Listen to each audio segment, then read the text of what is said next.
Morning to present to you the record of my service with the Honorable Minister of Aviation, and most especially to respond to your request for memorandum on the 19.5 billion naira Aviation Intervention Fund and other related issues. Okay. When faced with the incessant air crashes that bedeviled the aviation sector between 2005 and 2006, President Olusegun Obasanjo redeployed me as the Honorable Minister of Culture and Tourism to the Ministry of Aviation. My redeployment took place in November 2006. Before my appointment as the Minister of Aviation, the country had experienced no less than 5 plane crashes in Nigeria with the attendant loss of approximately 400 lives within a period of 1 year. This was not only unprecedented in peacetime, but was also a national tragedy and disgrace, and was widely acknowledged as being so. The plane crashes were in no particular order: the Bellevue crash, the Sosoliso crash, the military plane crash, in which some of our brightest and most distinguished generals were killed, the ADC crash, and the crash of a small plane that took place in Kaduna. As if to add a rather sinister twist to the whole saga, virtually all these crashes took place on a weekend. This was a perplexing coincidence and was indeed by a curious and cruel twist of fate. It was clear and obvious to the discerning and spiritually sensitive that the demons of hell had been invoked and loosed into the Nigerian airspace in that 1 year. In all these crashes, distinguished Nigerians from virtually every geopolitical zone, all age groups, and every walk of life lost their lives. Everybody was affected by these air disasters, and that period of utter despondency, sadness, and despair was a defining moment in the history of our country. The whole nation was in a state of shock and fear, and of course the aviation sector itself was in a state of utter trauma. It was in this situation and this volatile atmosphere that I came in. It was indeed our own very annus horribilis, and many homes and families mourned for their beloved yet lost ones. President Olusegun Obasanjo told me to go and do a job, and that job principally and primarily was to ensure that there were no more plane crashes in our airspace. That was the mandate and directive that he gave to me, and I set my mind and heart to ensure that this would be done with military precision and a firm hand. There is no doubt in my mind that what caused this series of crashes was simply the negligence, indiscipline, insensitivity, and impunity of some malignant and malevolent elements and dark forces within and outside the aviation sector. These dark forces simply did not care that the lives of innocent Nigerians were being endangered by their daily ritual of cutting corners in order to make a bit of extra money. They did not care that their habitual breaking of the rules and regulations would inevitably lead to a monumental, horrific cycle of bloodshed. My primary objective as aviation was to take on these dark forces and their agents and to restore discipline, accountability, sensitivity, responsibility, and a full compliance and no-nonsense approach to safety and security issues within the sector. For me, life and the protection of the lives and welfare of the Nigerian flying public was more important than anything else. It was my job to protect these lives for the 7 months that I was at the Aviation Ministry. We thank God that in that primary assignment, by His grace, we were successful, and the cycle of plane crashes stopped throughout the period that I was Minister of Aviation. For this and so much more, I want to just say, to God be the glory. Now, I'll go straight to the point. Thank you for indulging me, Mr. Chairman.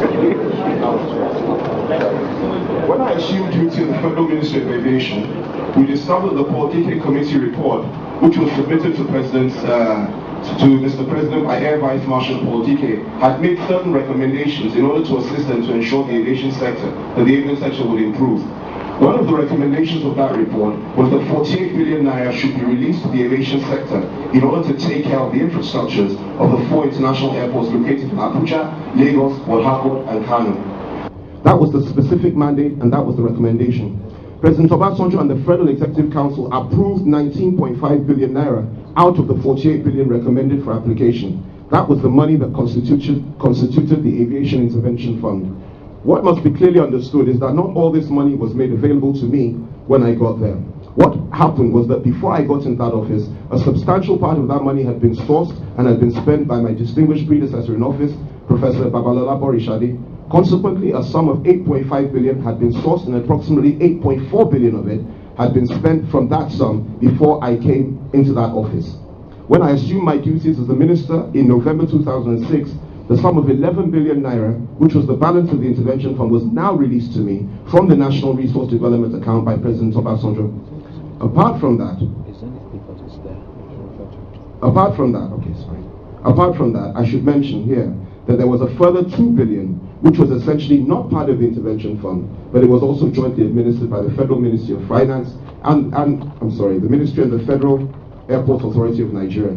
This money was a soft loan from the River State government, and it was given to FAN directly and specifically for the rehabilitation of the runway of Port Harcourt Airport, well before I assumed duties as Minister of Aviation. Out of this 2 billion, approximately 350 million naira had already been spent on other things outside the Port Harcourt runway before I came to the ministry.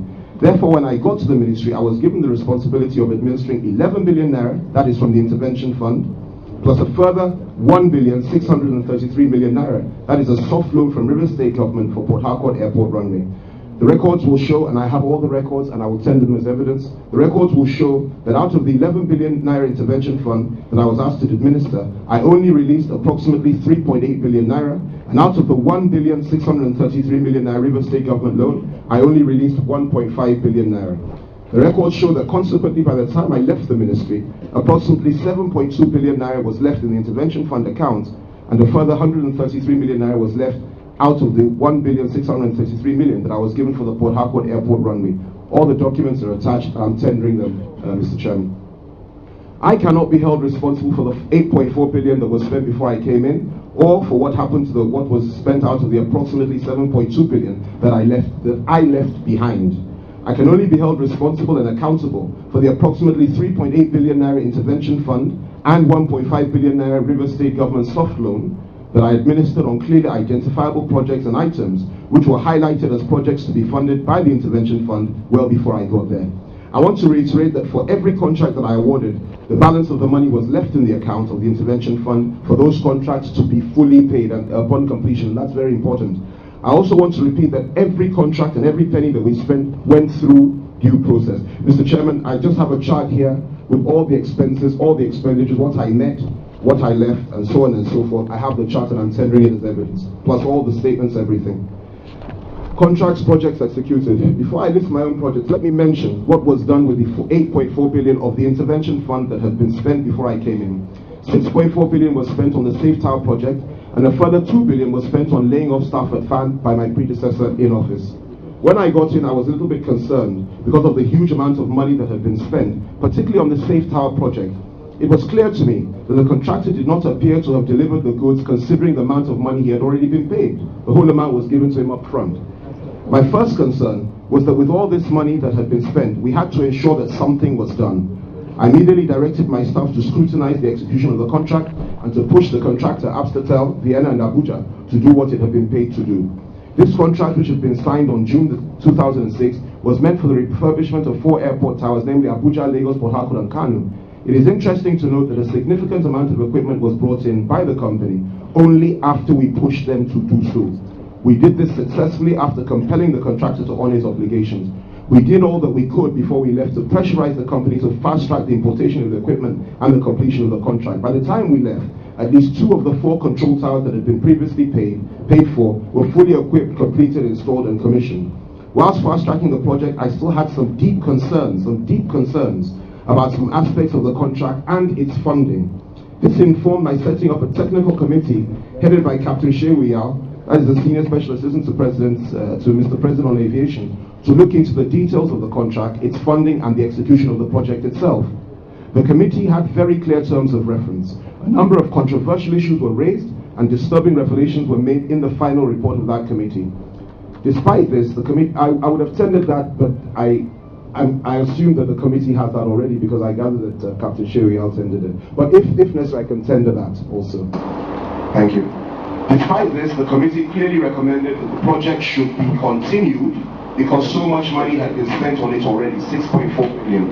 And this was a vital project for Nigeria's aviation sector. I then forwarded the committee report to President Olusegun Obasanjo, who took further action by directing that it should be sent to the National Security Advisor. When I came in and the 11 billion was released to me, plus the 1,633 million River State government soft loan, the following graphically reflects how I administered and applied the money. Let me emphasize the fact that every contract that was awarded by me was listed as a priority project and costed before I went to the Ministry of Aviation. These are the contracts that I awarded.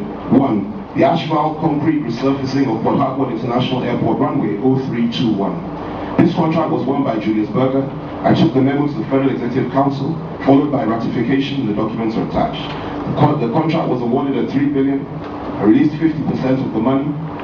That is 1.5 billion for the contract to Julius Berger. Documents are attached and tendered. That's okay. And the contract, I'm tendering all the documents when I say documents are attached, Mr. Chairman, in law. Okay. And the contract has since been completed.